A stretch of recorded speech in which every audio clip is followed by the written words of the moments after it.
नमस्कार दोस्तों, स्वागत है आपका एक बार फिर से इलेक्शन रिजल्ट अपडेट्स के इस खास एपिसोड में। आज हम बात करेंगे तेलंगाना 2028 विधानसभा चुनावों के सबसे ताजा और सटीक ओपिनियन पोल की, जहां राजनीतिक हलचल अभी से जोर पकड़ रही है। भारतीय जनता पार्टी सत्ता में आने का पूरा दावा ठोक रही है, वहीं बीआरएस भी कांग्रेस को हराकर वापसी के लिए पूरी ताकत झोंक रही है। आखिर किसकी बनेगी सरकार? क्या फिर से सत्ता में लौटेगी बीआरएस, या इस बार बीजेपी का खाता खुलेगा सत्ता की कुर्सी पर? आज के ताजा और भरोसेमंद ओपिनियन पोल ने होगा इस पर बड़ा खुलासा। वीडियो में आगे बढ़ने से पहले आप सभी दर्शकों से एक छोटा सा निवेदन है, कृपया कमेंट में बताएं कि आप किस पार्टी को समर्थन देते हैं और आपके अनुसार आपकी पसंदीदा पार्टी को कितनी सीटें मिल सकती हैं। साथ ही भारत माता की जय और जय जवान जय किसान लिखना ना भूलें। चलिए बढ़ते हैं आज के विश्लेषण की ओर। सबसे पहले बात करते हैं वन भारती की एकमात्र विधानसभा सीट की। यहां पर बीआरएस को एक सीट मिलने की संभावना है, जबकि बीजेपी, कांग्रेस और एआईएमआईएम को इस क्षेत्र में कोई बढ़त नहीं मिलती दिखाई दे रही है। अन्य पार्टियां भी यहां से बाहर होती नजर आ रही हैं। अब बात कर लेते हैं वन भारती के बाद आदिलाबाद की 2 विधानसभा सीटों की। ओपिनियन पोल यानी जनता की राय के अनुसार यहां पर भारतीय जनता पार्टी बीजेपी के खाते में एक विधानसभा सीट जा सकती है, वहीं बीआरएस के खाते में भी एक विधानसभा सीट जाती दिख रही है। लेकिन एआईएमआईएम की पार्टी यानी असदुद्दीन ओवैसी और कांग्रेस को यहां पर 0 सीट का सामना करना पड़ेगा। अन्य पार्टियों को भी यहां पर 0 सीट का ही अनुमान है। दोस्तों, अब कर लेते हैं भोंगीर की बात। भोंगीर में 2 विधानसभा सीटें हैं, 2 में से एक पर बीजेपी तो एक पर बीआरएस की संभावना है। कांग्रेस पार्टी, एआईएमआईएम और अन्य पार्टियां यहां पर सुपड़ा साफ हो सकती हैं। अब बात कर लेते हैं मेंढक जिले की 2 विधानसभा सीटों की। यहां पर 2 में से बीजेपी को 1 सीट और बीआरएस के खाते में 1 सीट जाने की संभावना है। बाकी कांग्रेस, एआईएमआईएम, असदुद्दीन ओवैसी और अन्य पार्टियों का यहां पर सुपड़ा साफ हो सकता है। चलिए दोस्तों, अब बात कर लेते हैं तेलंगाना के अगले जिले राजन्ना की। यहां पर कुल 2 विधानसभा सीटें हैं, 2 में से बीजेपी के खाते में 1 सीट और बीआरएस के खाते में 1 सीट जाने का अनुमान है। बाकी कांग्रेस पार्टी के राहुल गांधी को 0, एआईएमआईएम के असदुद्दीन ओवैसी और अन्य पार्टियों को भी 0 सीट का सामना करना पड़ सकता है।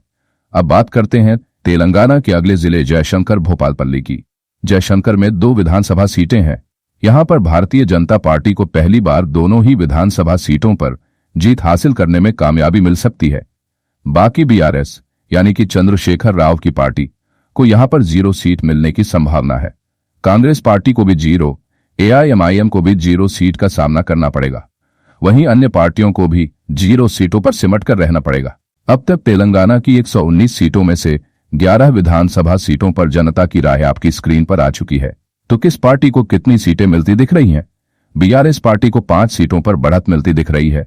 भारतीय जनता पार्टी के खाते में 6 सीटें जाती हुई नजर आ रही हैं। वहीं कांग्रेस पार्टी की बात करें तो कांग्रेस के खाते में 0 सीट जाने का अनुमान है। एआईएमआईएम के खाते में भी 0 सीटें जाने का अनुमान है और अन्य दल भी 0 विधानसभा सीट पर सिमट सकते हैं। दोस्तों, अब बात कर लेते हैं जोगुलांबा अग्रवाल की। जोगुलांबा में भी 2 विधानसभा सीटें हैं और यहां पर दोनों ही सीटों पर बीआरएस को बढ़त मिल सकती है। वहीं बीजेपी यानी कि भारतीय जनता पार्टी को 0 सीट पर सिमट कर रहना पड़ सकता है। बाकी बात करें कांग्रेस पार्टी, एआईएमआईएम और अन्य पार्टियों की, तो इन सबका यहां पर सुपड़ा साफ हो सकता है। चलिए दोस्तों, अब बात कर लेते हैं कुमारम भीम की 2 विधानसभा सीटों की। यहां पर भारतीय जनता पार्टी यानी बीजेपी को 1 सीट और बीआरएस यानी कि चंद्रशेखर राव की पार्टी को भी 1 सीट मिल सकती है।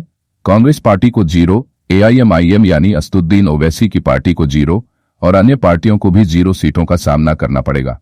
दोस्तों, आपका स्वागत है महबूबाबाद में। महबूबाबाद में 2 विधानसभा सीटें हैं और यहां पर दोनों में से बीजेपी यानी भारतीय जनता पार्टी को 0, एआईएमआईएम को 0, बीआरएस को 1 सीट, कांग्रेस पार्टी को 1 सीट और अन्य पार्टियों को भी 0 सीट मिल सकती है। अब बात कर लेते हैं वारंगल ग्रामीण की। वारंगल ग्रामीण की बात करें तो यहां पर 2 विधानसभा सीटें हैं, 2 में से एक पर बीजेपी यानी भारतीय जनता पार्टी और एक पर बीआरएस पार्टी को बढ़त बनती हुई दिख रही है। वहीं कांग्रेस पार्टी को 0 सीट पर सिमट कर रहना पड़ेगा और अन्य पार्टियों का यहां पर सुपड़ा साफ हो सकता है। दोस्तों, अब बात कर लेते हैं वारंगल अर्बन की। वारंगल अर्बन में 3 विधानसभा सीटें हैं, 3 में से एक पर बीजेपी पार्टी मजबूत दिख रही है, जबकि 2 पर बीआरएस, वहीं कांग्रेस पार्टी, एआईएमआईएम और अन्य सभी को 0 सीटों का सामना करना पड़ेगा। अब बात कर लेते हैं तेलंगाना के अगले जिले कामारेड्डी की। यहां पर 3 विधानसभा सीटें हैं। 3 में से एक पर बीजेपी यानी कि भारतीय जनता पार्टी बढ़त बना सकती है। कांग्रेस पार्टी को भी यहां पर एक सीट मिल सकती है और बीआरएस यानी कि चंद्रशेखर राव की पार्टी को भी यहां एक सीट मिल सकती है। एआईएमआईएम के खाते में यहां पर 0 सीट और अन्य पार्टियों को भी 0 सीटों का सामना करना पड़ेगा। दोस्तों, अब बात कर लेते हैं तेलंगाना की 119 विधानसभा सीटों में से अब तक के 25 विधानसभा सीटों के ओपिनियन पोल की। तो 25 में से 10 विधानसभा सीटों के साथ बीजेपी यहां पर पहली बार 10 विधानसभा सीटें जीत सकती है। बाकी कांग्रेस पार्टी की बात की जाए तो वह यहां पर 2 सीटों पर बढ़त बनाती दिख रही है। एआईएमआईएम की बात करें तो वह यहां पर 0 सीट पर सिमट रही है। बाकी बात करें तेलंगाना की सबसे बड़ी और पहले की सत्ताधारी पार्टी बीआरएस की, तो उसे यहां पर 13 सीटों पर बढ़त मिल रही है। अन्य पार्टियों को 0 विधानसभा सीट पर संतोष करना पड़ सकता है। दोस्तों, अब मंचेरियल की बात कर लेते हैं। यहां पर 3 विधानसभा सीटें हैं। 3 में से एक पर बीजेपी और 2 पर बीआरएस को यहां पर बढ़त मिल सकती है। कांग्रेस पार्टी, एआईएमआईएम और अन्य को सुपड़ा साफ का सामना करना पड़ सकता है। चलिए दोस्तों, अब बात कर लेते हैं नगर कुरनूल की। नगर कुरनूल में 3 विधानसभा सीटें हैं। 3 में से एक पर बीजेपी यानी कि भारतीय जनता पार्टी और 2 पर बीआरएस पार्टी को जीत मिल सकती है।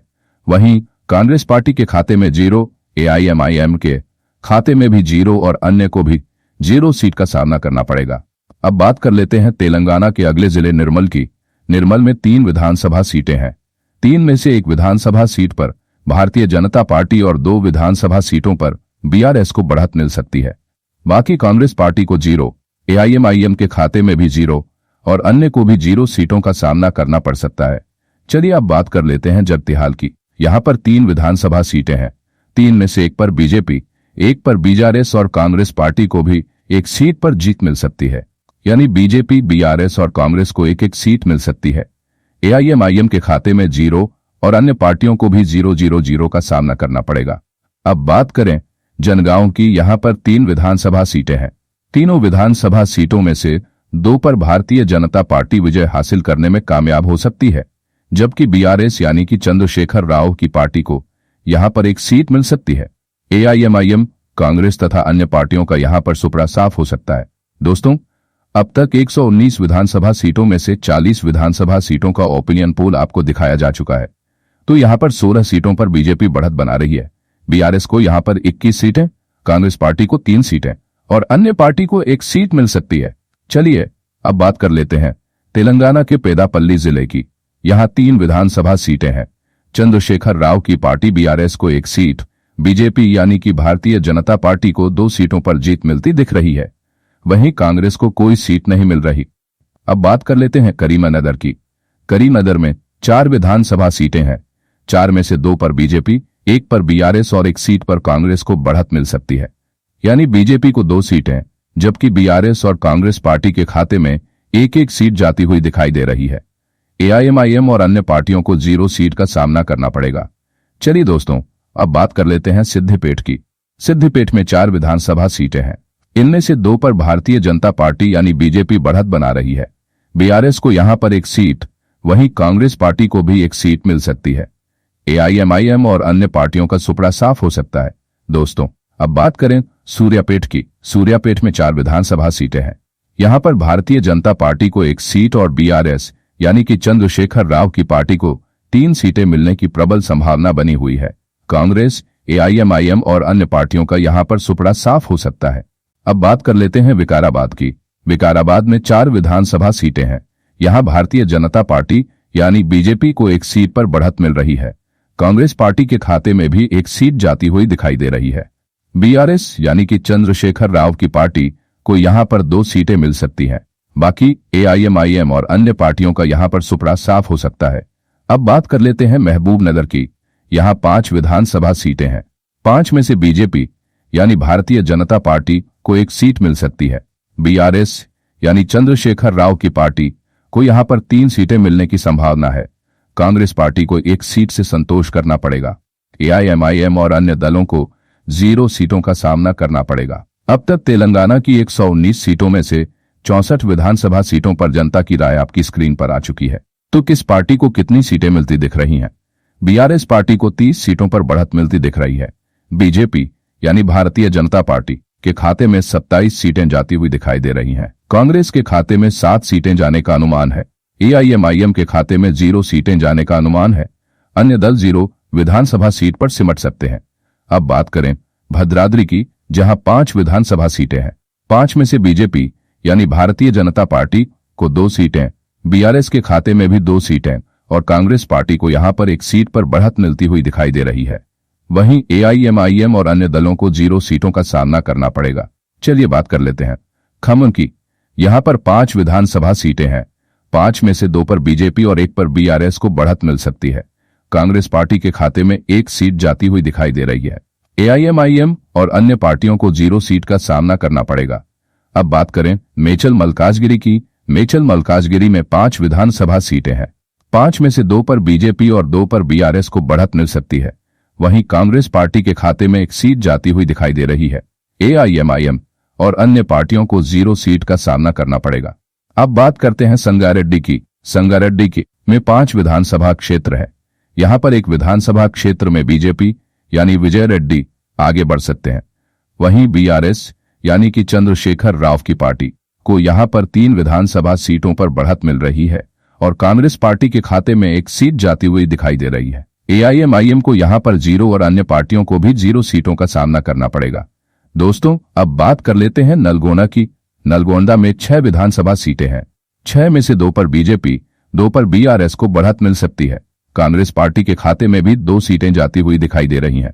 एआईएमआईएम पार्टी और अन्य पार्टियों को 0 सीटों का सामना करना पड़ेगा। अब बात करते हैं निजामाबाद की।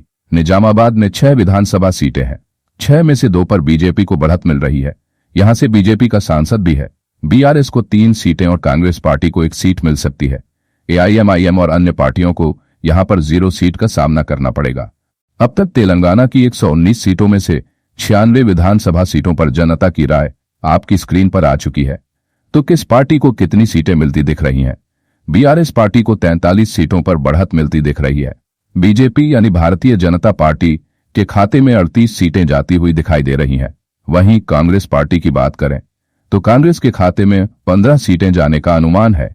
एआईएमआईएम के खाते में 0 सीटें जाने का अनुमान है और अन्य दल भी 0 विधानसभा सीट पर सिमट सकते हैं। अब बात करते हैं रंगारेड्डी जिले की। यहां 8 विधानसभा सीटें हैं। 8 में से 3 पर बीजेपी और 3 पर ही बीआरएस को बढ़त मिल रही है। वहीं कांग्रेस पार्टी के खाते में केवल 1 सीट जाती हुई दिखाई दे रही है। एआईएमआईएम और अन्य पार्टियों का यहां पर सुपड़ा साफ हो सकता है। चलिए दोस्तों, अब बात कर लेते हैं हैदराबाद की। हैदराबाद की 15 विधानसभा सीटें हैं। यह तेलंगाना की राजधानी भी है। इन 15 सीटों में से 3 पर भारतीय जनता पार्टी को बढ़त मिल रही है। बीआरएस को 4 सीटें, कांग्रेस पार्टी को 1 सीट। वहीं एआईएमआईएम को सबसे ज्यादा 7 सीटों पर जीत हासिल हो सकती है, लेकिन अन्य पार्टियों को 0 सीटों का सामना करना पड़ेगा। दोस्तों, अब तक तेलंगाना की सभी 119 विधानसभा सीटों पर जनता की राय आपकी स्क्रीन पर आ चुकी है। तो किस पार्टी को कितनी सीटें मिलती दिख रही हैं? बीजेपी यानी भारतीय जनता पार्टी 44 सीटों के साथ दूसरी सबसे बड़ी पार्टी बनती दिखाई दे रही है। बीआरएस पार्टी 50 सीटों के साथ तेलंगाना की सबसे बड़ी पार्टी बनती दिख रही है। वहीं कांग्रेस पार्टी की बात करें तो कांग्रेस के खाते में केवल 15 सीटें जाने का अनुमान है। एआईएमआईएम के खाते में 7 सीटें जाने का अनुमान है और अन्य दल 0 विधानसभा सीट पर सिमट सकते हैं। तो यह था तेलंगाना का ताजा ओपिनियन पोल सर्वे। लेकिन याद रखिए, यह सिर्फ एक ओपिनियन पोल है, नतीजे नहीं। अंतिम फैसला तो जनता 2028 में ईवीएम में बटन दबाकर ही करेगी। आपका क्या मानना है? क्या फिर से कांग्रेस पार्टी सरकार बना पाएगी, या भारतीय जनता पार्टी लेगी सत्ता की कमान, या फिर बीआरएस करेगा सत्ता में वापसी? कमेंट में अपनी राय जरूर दीजिए और हमारे चैनल इलेक्शन रिजल्ट अपडेट्स को सब्सक्राइब कीजिए ताकि आप तक पहुंचे हर चुनावी अपडेट सबसे पहले। धन्यवाद। जय हिंद, जय भारत।